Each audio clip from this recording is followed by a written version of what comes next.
20-12. Dragons over the... What the fuck? Over the Seagulls. Yes. 4 tries to 2, 2 out of 4 conversions, played 2 out of 2, 14-6 at half time, 73% completion, played 69%. 190 plus run metres and 123 plus post contact metres to the Manly side. 4 line breaks to 2, 37 tackle busts for the Dragons, 27 for Manly, 6 offloads to 12, 262 plus kicking metres for the Dragons, which was instrumental in this game. 1 forced drop out to 3, 340 tackles, played 328. 15 errors apiece, 4 penalties conceded to 5, 3 ruck infringements from each side, 1 inside the 10 against both teams. Ola Kawatu with 94 Supercoach points, DCE with 83, and Jaden Sewer with 77. Well, what happened? The kicking meters, as you said, instrumental. Does that mean Ben Hunt outplayed DCE? Does it mean their game plan's fucking not with us if Brooks is now a fly in the ointment? What's going on? Well, the shift to the edges just absolutely fell apart. That's what they've set their game up for this year, is to go wide and go early, get attack in their own defensive end and get around on the outside of players and beat them with speed. The ball kept getting dropped. Or a bloke would turn around and step back infield rather than trying to push the ball along the line. And, yeah, it just fell apart. Like, the Dragons deserve praise for their effort. And they had some really nice attacking plays in this game too, actually.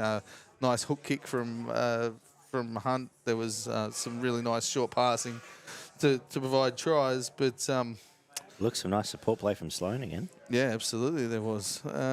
But Manly, what was doing with Manly, I have no idea. Tommy looked like he was completely rattled and had no idea what was going on. He dropped he set up the first try with a brilliant run through the middle, beaten players, had 5 blokes on his back and offloads it to the winger. They score their first try. I think he dropped it the next 2 or 3 times he touched it, and just looked like he had no idea what his hands were doing, where his feet were, what was going on in the game of football. The amount of unforced errors and just stupid decisions in attack, blokes completely running the wrong line, balls getting past their feet, balls getting passed over the back of guys, they just got completely lost. Blokes turning back in on their runs when they should have just kept going at the angle that they were going on.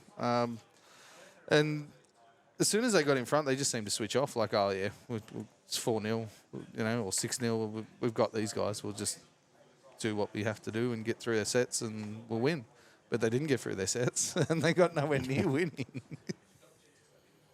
The Dragons' effort was supreme. Their back rowers, Jack Bird, Jaden Sewer, were immense. They were just continually fucking running as hard as they possibly could into the defensive line. Throw Jack DeBellin in there. I'll get to those guys as I normally do at the end of what's going on. But some really nice offloads and kicking from the Dragons, and they just were well on top for a big part of the game. Missed it. Oh, sure. I missed that. I do want to be. Yeah, all right. Now Blake's going to get me beers. That's lovely. Very good. Go on. As I said, Manly just seemed to switch off after they scored the first try and just go through the motions. And the Dragons lifted their effort as soon as they got behind. Gentlemen. They were big in. Yeah, they were good through the middle of the field. Clunky podcast. A little bit. Sorry, go on. No, it's right. Go. Yeah, the attack just seemed to break down every time Manly tried to get the ball out wide, whether it was Brooks did get in the way a couple of times where he sort of folded back in on his runs and live producing everything. Tried to step 4 and 5 blokes and get stuck in a corner. But Jake and Paseka were really good in the middle of the field. They were their best 2 forwards by a mile. The rest of them weren't overly good at all, to be honest, and they were probably bettered by a Dragons pack that were very committed. When you look at it as well, Dragons actually got some cavalry back this week, which are probably undercredited, and I think they made the difference, from what I saw. No, absolutely. DC and Garrick were very good, and Ola Kawatu was easily Manly's best player. He was right up for the game, breaking tackles, and he put in a grubber in, I think, which almost ended up in a try, and did some really nice stuff. But They just got outworked. Like, Ravalawa, I think, scored saved 2 tries with defence, bundling the winger into touch. Lomax had a decent game. Laurie and Little were good in the middle of the field. Just that workman, tackle and everything that moved. Luciano was pretty good. Jack DeBellin and Tom Eisenhuth had very good games. Like, they just worked harder than just about anybody else on the field. It's tackling anything that moved, continual hit-ups through the middle, and they were very strong. I mentioned Bird already and Sloan. They were very good in attack, ball in hand. Caused heaps of problems, and Sloan was always there whenever an opportunity to score, and scored 2 tries. But, yeah, Hunt and Sewer were the big 2. Jaden Sewer was back to, I think it was round 1 where he had, the best game I've seen him since he was in South's colours, and he did it again in this one. He is looking as fit as I've ever seen him, and he's absolutely knocking the front door down with every carry that he has. Flanagan's got him right, and he's got the Molos right. They missed Frank, I think so, while he was out, and I think at full strength they're a better team than we sort of give credit to. And Ben Hunt did well and truly outplay DCE in this game. Okay. His kicking game close to the line was fantastic. Long kicking game as well, which you don't normally see DCE get beaten in the long kicking battle, but Hunt did it in this game. Where are Manly at? Are they another Cowboys? Is it a bad day? What's going on? It's just a bad day, I think, for the Manly side. Yeah. Their biggest problem is obviously the middle of the field, and they will have times where they do get rattled off their attack just by and a team still missing a couple, missing middle, LOA, missing another coming couple, through the middle of the field at them, because that is definitely their weakness. Is their middles, but 2 or 3 passes stick in this game and they probably win it. Yeah. You know what I mean? So it's just they've got the right game plan for the style of team that they have, and it's just about execution, and it was really poor in this game for the Eagles. Dare I ask, Brooks watch? Yeah, he seemed to drop his head and lose a lot of confidence by the end of this game, so it'll be interesting to see how they back up. I've heard that before. Anything, Blake, you got to put that thing down. There you go. You can thank the Tigers for that Brooks drop. Yeah. Exactly. Did you see much of this? No. The whole of Saturday is a wipeout for me. We work hospitality. We had a great Saturday, so fair enough. Didn't see nothing. So forgive Manly saying Dragons might not be a lost cause yet. If I see a back-to-back performance like that out of Manly, then they're probably starting to worry a little bit. But it's a one-off at the moment, so. Probably, as Blake said earlier, it's week to week at the moment. Like, the teams change what they do from one week to the other at the moment. Like, they change their shorts. And, the Dragons, definitely not a lost cause. If they continue to play with the amount of effort and enthusiasm that they have for most games this year, they're going to be competitive. I feel like they've got Sloan going really well. Mm-hmm. Hunt's kicking game has been tremendous. He's taken a little bit of a back step with the ball playing as well. He's trying to get Kyle a little bit more. I don't know if he's trying to get Kyle Flanagan a bit more involved, or he just wants him to take the shots that he used to take. Talk about Torrent Sloan. Like, he's on a contract year. Yeah. And his always attack, helps. his attack is absolutely unbelievable. But if everyone who has a comment about him, it's about his defence. Oh, his positioning's terrible at times. There we go. Yeah. So what do you think? Did Dragons sign him? Do we go, look, put your bootstraps up? What's the go? I think that's Flanagan's point, and I think it sounds because he's on a contract here. Any other club can just swoop in. He's been a fair bit better this year with his positioning, but from the my amount report, of times Flanagan's basically come in and just given them all home troops. Said you are who you are, and people who gone, yep, fair enough, they've stuck. Let alone and Zomax. People like certain centres have gone looking to get out. So yeah. So out of the two probably the best players, Zach Lomax and Tyrell. Who do you reckon stays or who do you reckon goes? I reckon Lomax out the door. Yeah, I think the noise is pretty loud around Lomax at the moment. And I've already been on record as saying I don't think Tiger's going to be the worst chance to pick him up. I'd happily pay a good $500,000 for him. Well, I think, and they want to trade. Hey, And I think they've got a spare. We pay $550 for. I think they've got a potential middle forward they're happy to give up in return. So. No, we'd have a wing on next year because two pairs out to join. Yeah, I don't think he's coming to play wing. So. He'll be coming to play for Tarpey's place and then see where it goes. But that's a fair enough. Different story. But there are other rumours around about other clubs. But then with Toro Sloan, and then what's he going to do? I think he'll stay now. You're going to stay? Yeah. You reckon? If only him keeps him. He's not. The only reason he's not staying is. Even Flang is happy with his defensive reads. What are they? 2 from 4? Fullback? Probably not. But he came in knowing that. So with a young player, if they can score you 2 and cost you 2, then you probably take it. With the younger fella, better. Yeah. You know what I mean. Still got filling out to do. You haven't seen what you saw last year, which was multiple tries. Basically, blokes just falling over next to him scoring tries because he was 2 metres too far to the left or 2 metres too far to the right. He's been a little bit closer in defence, which is, he's obviously something he's working on at the moment. But I had Sewer as man of the match. I had him with 3 points. I had Amoli Olakau'atu with the 2 for Manly. I thought he was tremendous. Ooh. And then I had Hunt with the 1 for the Dragons. You reckon he's New South Wales? Can't pronounce his bloody name. Amoli. Yeah, Olakau'atu. I need to think who's around. You've got Kulamatangi. You've got Martin. You've got... yeah, he's got to be there. Murray's got to be there. I have to think about that one. I think his defence is still a concern. Still got to say, from Queensland, he's very scary. Very scary. Absolutely. Him or Kulamatangi, I think, will be one of the... It'll be between those two. I dare say yes. But what do we got next? We get to this one, 30-14. After blowing a 12-point lead, the Dolphins over the Titans. Again, scary times checking live scores, but what did this game entail, Barn? Yeah, Titans 14, Dolphins 30. 3 tries to 5, 1 out of 3 conversions, played 5 out of 5 for the Dolphins. It was 10-12 at half-time. 75% completion, played 78%. 214 plus running metres for the Dolphins. 3 line breaks to 7. 18 tackle busts for the Titans. 39 for the Dolphins. 8 offloads to 12. 1 forced drop out to 3. 345 tackles played, 312. 11 errors to 8. 4 penalties conceded to 5. 2 ruck infringements against the Dolphins. 1 inside the 10 against both sides. And a sin bin for Max Plath. Hip drop for the Dolphins.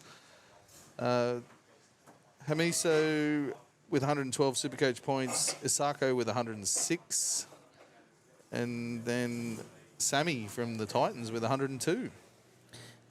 What was this all about? Well, the Titans came out flying.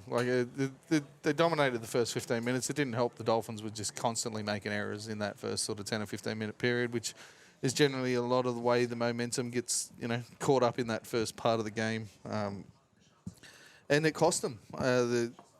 They seemed a little frantic trying to spread the ball before they went forward through the middle and wanted to get it to the edges because they obviously had a game plan of exposing certain defenders in this Titans lineup, which they did later in the game. But and they kept sort of making mistakes early in the game. Titans looked okay getting over the advantage line and some really good clean ball to the edges early. The likes of Sammy and AJ really causing problems out on the edges.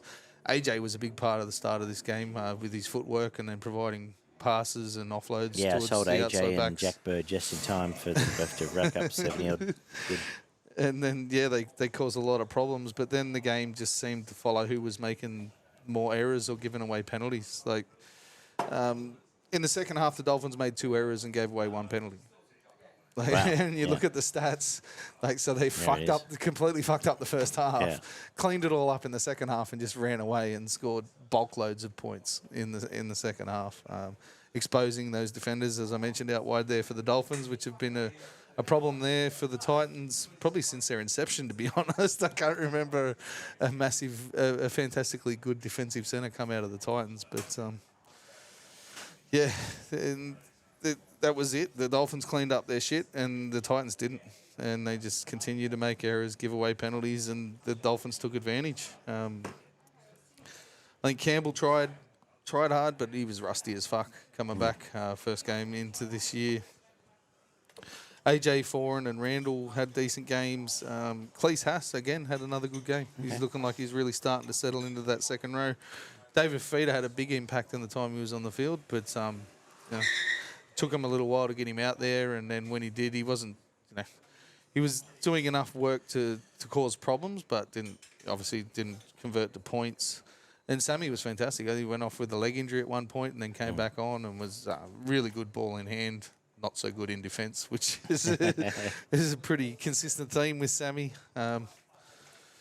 Josh Kerr had a really good game again. That's I think that's 3 out of 4 this year. There was Sprute coming the season, as I said, and you could have picked him up very cheap, Supercoach, and he's got another try again along the way. So. Jesse Bromwich had good games. Farnworth and Bostock caused heaps of problems on the outside edges. Looks strong, Bostock, doesn't he? Yeah, it does. Breakout game. Put on a bit of weight, and he's still got heaps of speed. Farnworth was throwing blokes around as well, and good footwork. Flegler was enormous in the middle of the field. He was just pushing blokes around, making plenty of meters, throwing Kafusi with some really good defensive hit reads, and again, really good with ball in hand. But Asako and Hamiso just tore them to pieces when given opportunities, footwork and speed, and they just couldn't get near them. I assume again you were on duty at the time, Blakey. I was on duty, but also this is listening to different professionals' opinions of here and How there. dare you? But even so, I haven't seen the highlights of this game. There's times they have no identity. They have not had any identity since 2010. When Tigers said the best way to when Titans and Tigers were fighting for a final spot. Yeah. And battling it out for the best thing in the world. But no, ever since then they're a nothing team. I hate it. It's just if you think of Titans, it's Well, it's you go back to the old days when it used to be the 3 games on at the same time, and now one of the teams you didn't watch. It's Newcastle a bit similar, but I think they were actually, can't say that. Believe it or not, they were building an identity under Holbrook without a flamboyant identity, and that's the thing. got taken away. We're building. Well, But you you've been had building the half- past 12 exactly. years. As a Tigers fan, we know about building, but that's rubbish. But you had half the castle built, and then Des has come in trying to build the other half of the castle, and now there's no castle. Under Holbrook, they could score 20 to 30 points. That's what I mean. You knew they could score 20 points. Yeah. But they give away 20 or 30 points as well, and it'd be a tussle at different points. But if you look at Titans' actual squad, there you look and go, there's nothing there. There's not a lot there. Kieran, if you look at Kieran, if they're pinning their hopes on Kieran Foran, dear God, there's not a lot there. You got Tanner Boyd. He got absolutely chewed out. No, You've got. there's not a lot. There's not a lot of hope at times. I have to say, there's not a lot of hope there. Not Tino. Not right now. Gone for the year. No. For all the money they've spent, there's not a lot of hope. Well, your tent poles were Mo, Tino, Fafita, AJ, Campbell. You've lost one. You've lost your biggest one. Fafita's just come back. Mo hasn't really been with us this year. He's not really. He's playing 40 minutes a game now, but yeah. I don't know where they're heading. You're right, and Des will come in for 2 years and nothing will happen, and then he'll go. And but we're here talking about excuses. No rinse. We're here talking about excuses for the Titans. I said they spent all this money. Yeah, and that should be results, not us talking about excuses for them. Yeah. And that's the disappointing part. It's come on, we can do better. There's no upside, is there? Right now. They've got a whole heap of young forwards that I'm guessing they were hoping would take the next step coming into this year, and most of them haven't, apart from maybe Cleese Haas, who's doing a bit of decent stuff at the moment. Their halves are providing very little. Tanner Boyd's basically a catch and pass or a kick machine, and that's pretty much all he does. Foreign is their only real sort of hope. Fox dig into Sports the article line. with the big rig circle pointing to the absolute spray that he copped. That was a good fun read. But Foran's really their only sort of short playmaker who can provide an option here and there, but they're relying on their outside backs to do one-on-one stuff, and there's teams like that generally aren't going to end up. They're not going to be there anywhere near there when the whips are cracking at the end of the year by the looks of things. So. Yeah. What about Dolphins, though? They're just building a solid base. Building their... leading the competition. They are. No one team building their forward pack properly and working backwards. Got some brilliant pace out wide. Obviously, we've talked about they're going to need a rollover over the next year or two to replace some of these older forwards that they have in there. But they've got a pack that can go with most, and then some really skillful outside backs and pace. How do you reckon they which go? you can't coach pace. Exactly. How do you reckon they go without the Wayne Bennett factor next year? There's lots of raps on Wolf. I can't knock him till I've seen him. But what has he won? A couple of composites in Helens or whatever. Yeah. And he's been there now for 2 years, and he's there. He's a new Demetrio. That said, there is we've seen the Demetrio hangover. I think there's a whole article the other day about the coaches that have taken over from Bennett and been left in the dust. But I think that they're in a good spot. I was about to bring that up. Yeah, but Demetrio's probably tried to change their style, whereas I don't think that you have to. I think they're coming out with the Dolphins. If they've got any brains, they're working together to say this is what we got. I was about to say, like it's almost within every 2 years. Like when Bennett leaves, the club just falls apart. Depends if Bennett goes somewhere else. If Bennett goes somewhere else and starts pitching players, then there's probably an issue. But where do you reckon he goes? No I idea. I think it might be it. To be honest, he might go back to Queensland for a year or two. Happy. Yeah. But he'd go get a comfy job coaching. He'd probably coach Australia if you want to, I suppose. 3, 2, 1. He went in New Zealand, to be fair. Hammer or Osako, take your pick for the 3 and the 2, and then probably Flegler for the 1. All right. Put it on paper. 3 to Hammer. Amizo, yeah. 2 to Zarko, and 1 to Tom Flegler. Let's get to the Warriors and Knights, 20 to 12. To wrap up Sunday, we'll get close to wrapping up Sunday. With Start Sunday. The RTS versus Ponga battle. Was it a points decision or was it a knockout? Not even close. Ponga provided more scoring opportunities, but fucking RTS did the most amount of work I think anyone did this weekend. He was everywhere, popping up for every loose ball. He was just charging back, charging back with long kicks, like into the line as hard as he possibly could every time they kicked it to him. 260 odd metres. Probably should have had line breaks and tackle busts and tries, but that didn't eventuate. So, but he worked harder than anyone, or apart from maybe Torhu, than anyone on this field. God bless him. Stats, and then have your say. We had 3 tries to 2, 3 out of 3 conversions played, 2 out of 2 for the Newcastle, 1 out of 1 penalty attempts for the Waz, 12-6 at half-time, 88% completion played, 86%. 164 plus running metres for the Warriors, 4 line breaks to 5, 28 tackle busts played, 29, 9 offloads to 4. A forced dropout from the Newcastle team, 349 tackles played, 375, 10 errors to 8, 4 penalties conceded to 3, 2 ruck infringements from both sides, 1 inside the 10 against the Warriors.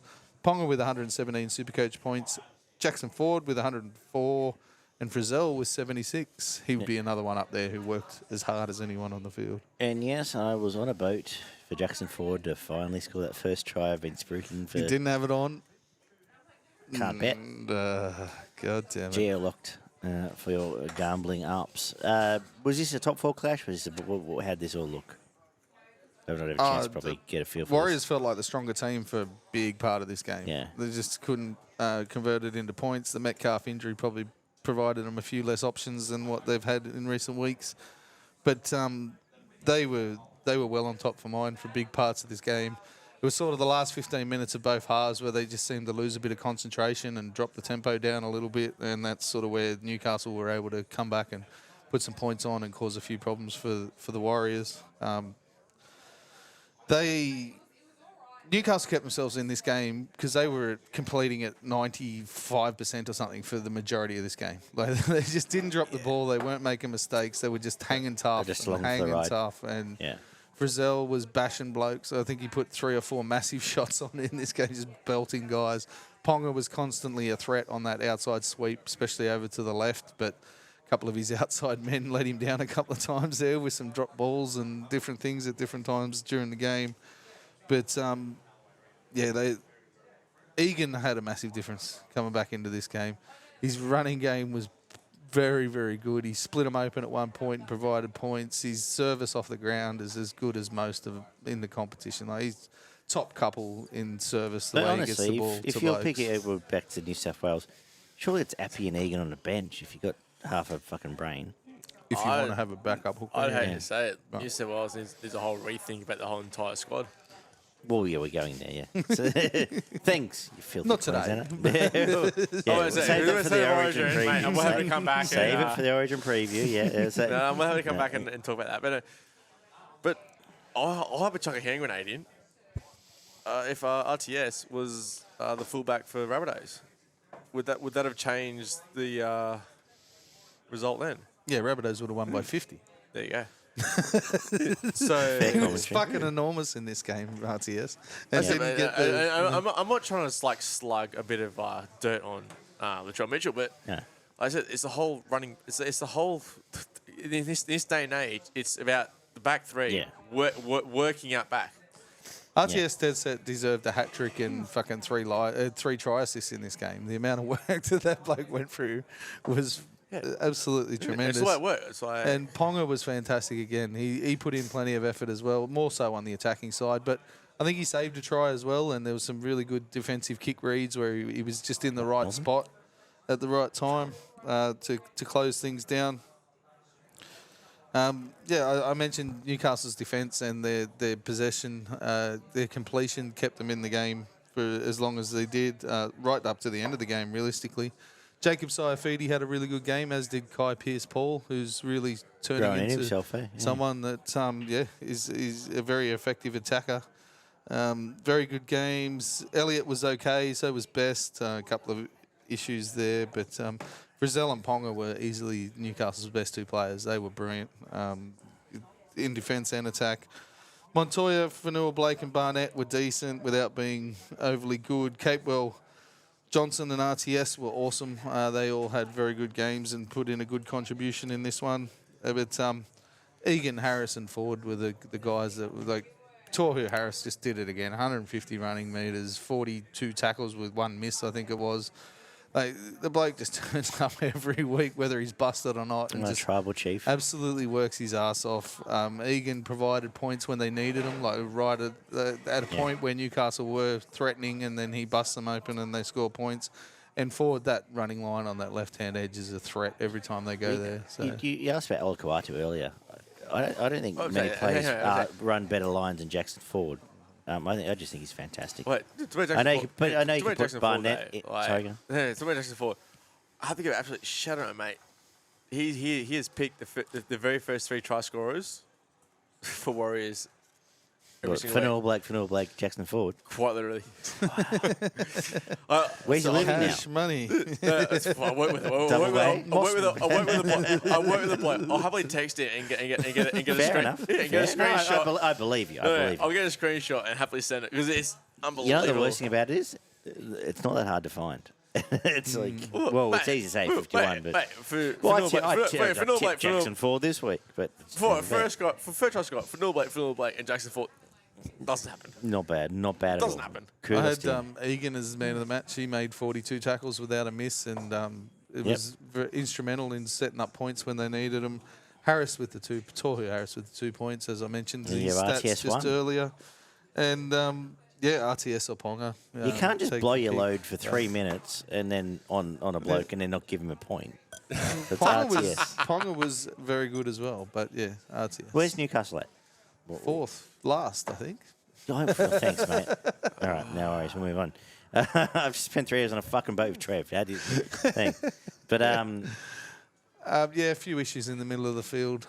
Their edges are strong. They've got, the ball's not getting to the halves are not doing their job at the moment. Like, so 2 weeks of Cogger. To Ponga as early as Gamble should have been the one that was dropped, not Hastings, in my opinion. But See what happens tomorrow night, won't we? That's it. It might be weird, but I reckon anyone who can just like do a bit of half defense and just get their attack in order. Sorry, I'll be around. Everyone can get their defense in order and a bit of half attack. I reckon they're the chance to win. Just A game or the comp? Newcastle. no, anyone. Anyone? If anyone can get their like absolute defense in order, Oh yeah. and then happen to find holes within said structure, Yeah. you'll be right. Like, Absolutely. If you can keep teams under 18 points. No one's been a strong defensive or a strong attacking. The best defensive Powerhouse. effort I've seen is Tigers today. Exactly, and that's saying a lot of questions about the comp. Cool. Like I said, Cool. Are we forgetting about Penrith? Maybe. Oh, Penrith win it. Penrith $1. Penrith $1.60 to win the comp now, I think. And I'd need something up to otherwise. But what you're saying is 100% right in that. But it's exciting as Tigers fans because we've got good building blocks in place. And well, it's enough to build on that to finish top 8 now because there's plenty out the holes. But we'll all take a quick break and join Barney in the trough. Oh, And we wrapped up 36-22 after an 18-0 lead was blown. And my early crow was also blown because this was the only 50 minutes of bloody footy I got to watch. There it was, Barn. What happened? Someone's getting blown. 6 tries to 4, 6 out of 6 conversions played 3 out of 4. It was 18 all at half time, 75% completion played, 70% for the Raiders.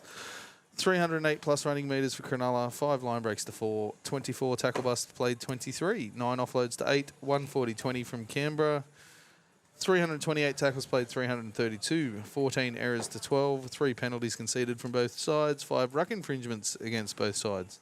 Carl Iro with 97 Supercoach points, Hines with 94, McGuinness with 86, and then you had one other Shark before you got down to James Schiller on 77 for Canberra. What the hell? Another 25 minutes of dog shit football from the Sharks. Well, there was literally the first 9 minutes, there was 8 errors. Put up. From both ding, ding, sides. ding, ding. That little graphic. Ding, ding, ding, ding, ding. It was probably the worst 10 minutes of football I watched. Apart from, it's funny, the other 10 minutes I watched when I went to the casino on the boat, I put on the Broncos game with 10 minutes to go.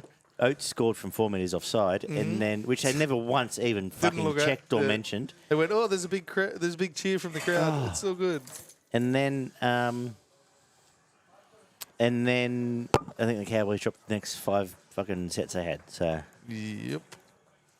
anyway, back to reality. First 10 minutes was a real hard watch with both teams just continually dropping the ball, as you mentioned. The Raiders cleaned up their errors and had a couple of nice attacking raids, isolating defenders one-on-one with the likes of Tomoko and Tomoko especially being a very attacking threat. Some footwork one-on-one, providing opportunities for Schiller, and Chris was on the other side of the field. Made a couple of nice stepping runs. Rapana put on some really nice passing as well to provide points. And He's having a good year up, and I'll give him that. He's having a real good year. He just seems to be in the right position a lot of times, which is and you know very the effort helpful. you get out of him, yeah. And defensively, he's actually he's one of the better defensive fullbacks as well. But, he's always there. If you're going to rank him from like Gutho down, you might be able to push him out of the way top, or whatever. But if you go Gutho, there. Teddy, whoever, he's in that top 5. Dylan Edwards, yeah. Buller's very good at it, actually. Give him that. Dylan Edwards is close to the best. Even as a Tigers fan, I still put Buller at 7-8. 6-7, yeah. Anyway, let's move on. And yeah, they pulled the Sharks apart early. The barge over from dummy half seemed to be the turning point of the game, to be honest. Levi managed to get that one. Was credited a try. I'm pretty sure he didn't get it down, but that's a whole different story. Don't get me wrong, there was another one with the Sharks that probably didn't get... Iro's try probably didn't hit the ground either, but 1-1. Move on. The Sharks really seemed to up their tempo once that barge over try was scored. They brought on Jack Williams onto the right edge and moved Talakai into the middle of the field, which they really needed because their middle was getting real tired and starting to fall apart from McGuinness, who was on a mission to just tackle anything that moved. That call has to come now. Tomorrow they need to start him in the middle. Well, they've been starting him on an edge at 12 for the last 2 weeks, which hasn't been too bad. But he wasn't doing a lot of work early in this game, and then when he got moved directly to the middle because they had to give Hazleton a spell and they had to give Oregon Kafusi a spell, they've got nothing left at the moment, the Sharks. They're missing 4 front rowers. Oh, yeah, absolutely, so your forward rotation is pretty fucked at the moment, to be honest. But he went in there and really stiffened up the middle a little bit, working with McGuinness, and Williams added a running threat on the right edge, which Talakai probably wasn't really offering too much at that point. And then the Sharks really just upped their tempo. They were still quite confused in attack. They weren't sure where they were going until Trindle just stepped and took the ball on his own and scored their first points. And then once that happened, it just seemed to click into gear. The Sharks started to take up that shape. I don't know what's going on with Kennedy at the moment. The bloke can't catch a ball to save his life. And they're not using him in that sweep play either. They're not getting him involved in attack. He's just sort of floating around out the back, dropping footballs at the moment. So, you know who's a good fullback? Tell me. Connor Tracy. But he dropped that much pill in this game, and they're actively going out of their way not to get him included in the attack as well, which was his big hallmark of last year, like setting up catch and pass and setting up tries for wingers and centres, which they're not using him at the moment. So I don't know what's going on there. But isn't it? Yeah, the Sharks' attacking structures now just let's give it to Braden. Playing very flat, playing through the halves and at Trindle, the line. well, even Nico's only playing. Trindle and Nico, flat at the line. Bump it on and see what Trindle can do. Mm-hmm. Or the big early shift to the left for Militalo and Iro, which again they found out Schiller. They went really looking for Schiller in this game and Tomoko. And that's where a big chunk of their points came from once they started to expose that right-hand defensive edge for the Raiders. Mulatalo was at his niggly fucking bullshit best as he's annoying the fuck out of people and scoring tries and laughing at people. But he's a fantastic finisher, Mulatalo, as well as all the grub shit that he carries on with. Iro looked pretty decent. A few deficiencies in defence where he got exposed a couple of times, especially early in the game, but I think that was more nerves than anything because he seems to move well enough to defend out there. So I think it was just, it's not his debut, but his first time in the starting lineup, sort of nerves to go along with that. But once they scored their first points, the Sharks didn't look like they were going to miss a beat after that. They just sort of folded back in and really owned the middle, especially McGuinness. McGuinness was amazing in this game through the middle of the field. He was taking 2 and 3 hit-ups pretty much every set through the middle of the field and making 10, 15 metres every time he touched the ball. But you see much of this, Mikey? Oh, a little bit. But I say it, man. Like if you 18 nil up. Yes, we know. So 18-6 up. Like you can't be losing that. You got to sort of obviously the win. Obviously the ones that switch, but like you just can't be doing that. Yeah. Well, yes, and then part of the problem was I messaged Barney after when it was 18-0 and said 2.60 was better the weekend. Alas, it was not. So here we are. So early crow from me. Better the weekend. What the odds you had on? 260. 260 head-to-head. Oh, jeez, I was crying. I was crying around the entire bar going 235. Said 236, mate. Get on it. Yeah.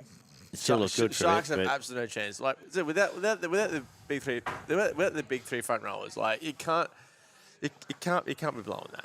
Like agree. That's what you said. Like you as a team, you got to come in, dominate them, and just. We'll come back to and it's like come in, leave, and. Well, I've got to ask this because we all said bottom 4 Canberra, cop the flack. They've won 2 games. Hoskins started. Where are they at? Barn. And you can tell us well, but Barn...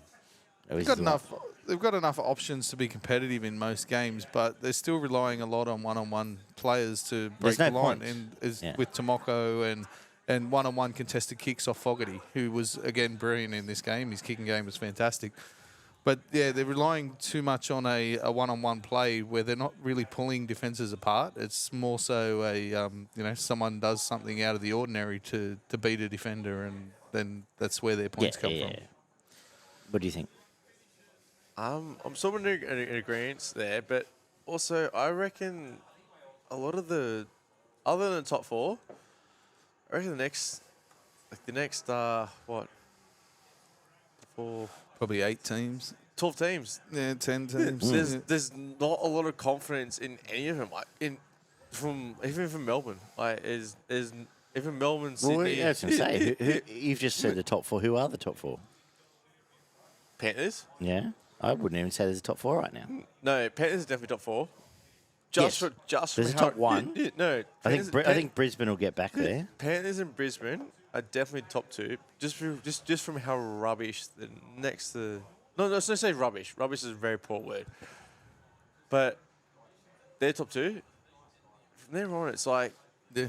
if you really think hard, It's opportunity for King Benji. Like I said earlier in the conversation, it's like it's anyone's game. Like hell, Tigers absolutely somehow pull the bootstraps up and just somehow scrap together themselves.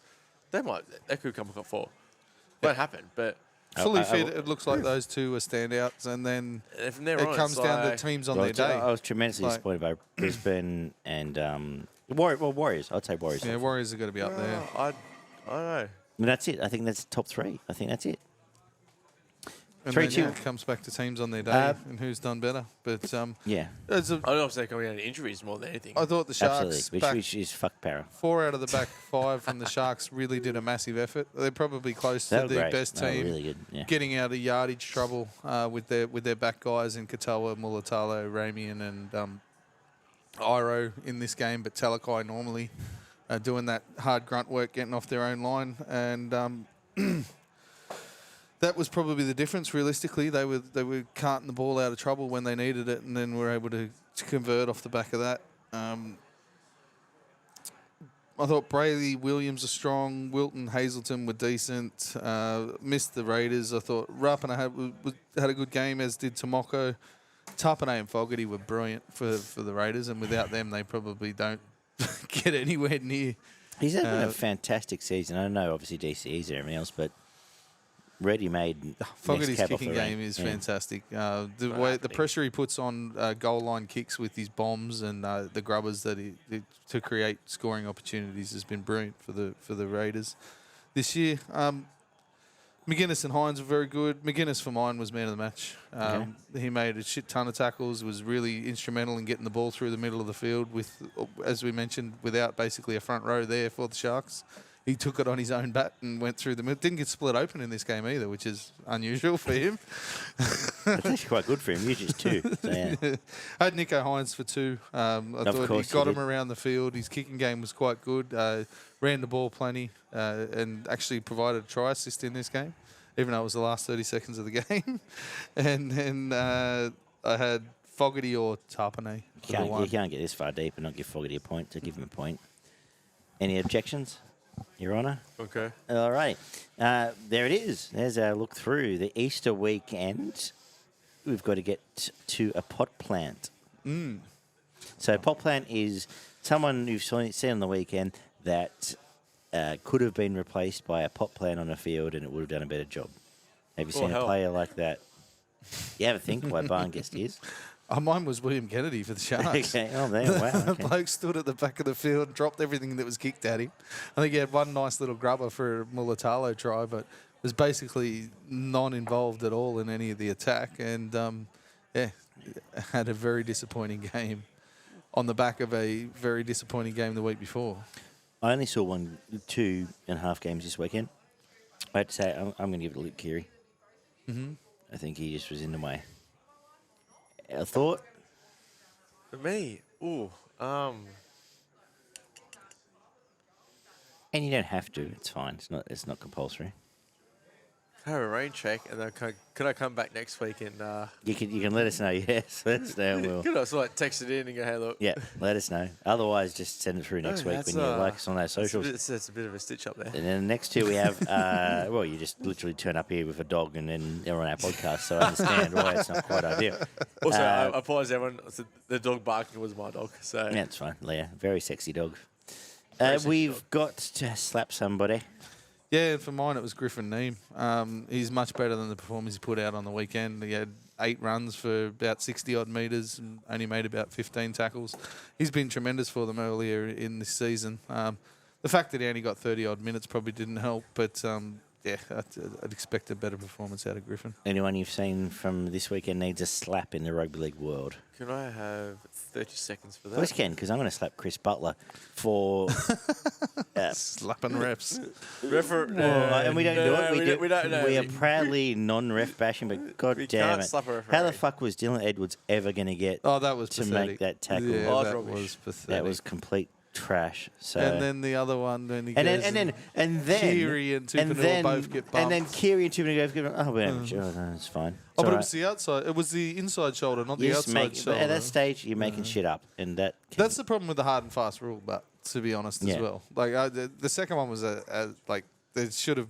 If you're going to call the fucking Dylan Edwards one, how the fuck are you not calling the second one? Well, it had to be. It had to be. Luke Kiri just went, I just got bumped off. He goes, oh, we checked that.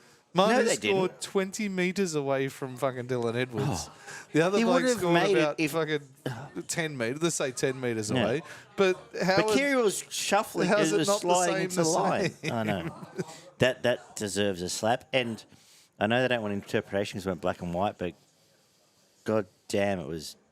This year has been bad.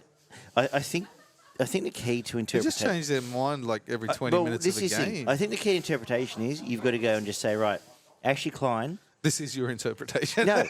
You just say, well, whoever it is, Klein or fucking whoever it might be, you're the bunker referee for 8 games now, and that's Yeah, your okay. job. We'll pay you $200,000. You no longer referee. You are the guy. You can sit there. We'll pay you twice as much. You are the guy, because at least that way it's consistent. Because right now there is nothing. There's not even close consistency. And unfortunately, Chris Butler seems pretty close to a lot of them. But anyway, does, you unfortunately. can't mention Belinda Sharp or Oh, no. Casey. No, you can't do that. anything. You got something for us? No, I had it and I forgot it, so... I just gave you 30 seconds. Anyway. All right, you got Short-term memory. Can you give... All right, so the other one we Short-term finished on a memory. good note. A salute. You've got a salute for the weekend. This is easy. Come on. Salute somebody. We salute you. Best performance you can remember from the weekend. The West Tigers. The absolute West Tigers defence. In all honesty, the West Tigers defence in that first half, like that, it's easily 34. Yeah, the defense. Sorry, Yeah, 30 absolutely. to 4 in that first half. Like, Yep. it is unbelievable the belief in each other, in every man, and it's also unbelievable to supporters. It's refreshing. Like, which is It's like refreshing. It's refreshing. when they say, oh, every man for themselves, it's like, oh, that's nice. Well, but like, even at half time, and 6 or half time, and I sat there and just went, if we get beat 18-6, this will be amazing. And and we won. when it scores 14-6, and went, gosh you know darn what? it. 14-6, I'll take I didn't 14-6. see a lot, but I'll salute Lockie Galvin for the sake of saluting him against his old club and all the rest of the rigmarole. Two clutch plays. Was well it his done. old club or just the team he His used to junior support? clubs. He Nah. he played juniors for I him. thought he was a Campbelltown juniors. He was, and he went to Para. They didn't want him, and he No. went back. Whatever. No, Apparently he's yeah. owned every Para jersey since he was born. Yeah, and he's a Yep. supporter. So the story goes. So I was going to salute the Tigers, but I'm sitting with 2 Tigers supporters, so that's not going to happen. Come on, salute someone good there. oh, come on, give us a bit of love. Adam Reynolds. Yeah, I thought that was fair. the best individual performance of the weekend, closely followed by the 2 of us, Sheck. But the way he just... Who couldn't even get a point? No, get one. He got a point. He absolutely controlled that game with his boot, and it was his boot alone. Like, just his kicking game was enough to win that match, and then he added a bit on top of it as well with his Can I throw with a his hand ball grenade playing. in So. this yet? Of course you can. Who's your Throw 'em. 6? To what? Who's your 6 for New South Wales? Well, as I said, I'd go Reynolds and Cleary at 6. No one will, because no one's got the Cleary? balls I do, but Lockie Gavin. No, there is no 6, so you're either going that way. There's not. No, at the moment, there's no 6. I'll It's go really- Reynolds and Cleary 6. And no Brooks one had will- been putting up a case for the first few weeks. He'd Oh, been if you're quite putting good, Brooks but, in. But I think people forget it's Luke Brooks. it is Luke Brooks. Yeah, exactly. I had to say, like, Tigers absolutely broke him. A little bit of pressure. Well, it was always And- going to be from the start of the year. I'm pretty sure it was going to be Moses and Cleary. Yeah. And But now flip the Moses script- is out for flip the 10, script 12 and play- weeks or whatever it is. And play Cleary 1 pair wider, and you'll win by 20.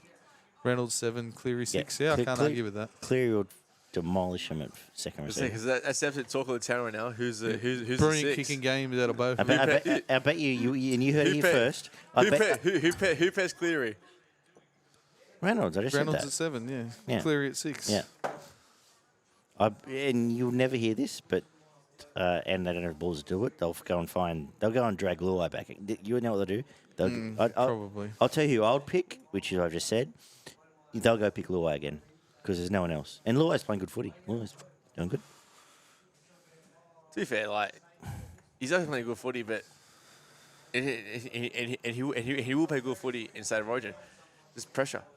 If we just pressure Cleary, pressure the half. Yeah, but then you can go back to Reynolds. You got two blokes with tremendous kicking games. Both have you just play fantastic Reynolds, passing games. You play Reynolds like, well, let's to put it in And Queensland Reynolds terms, and I'll talk needs- slowly for you.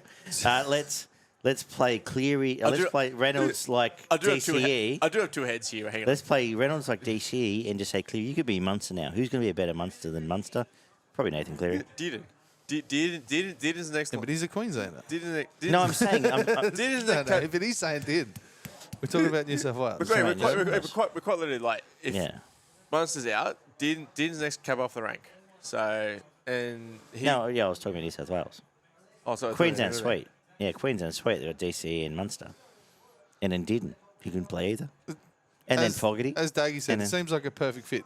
New South Wales loves structured football. They love to go through the middle of the field yeah, and then Reynolds spread do to your an job. edge. Yeah.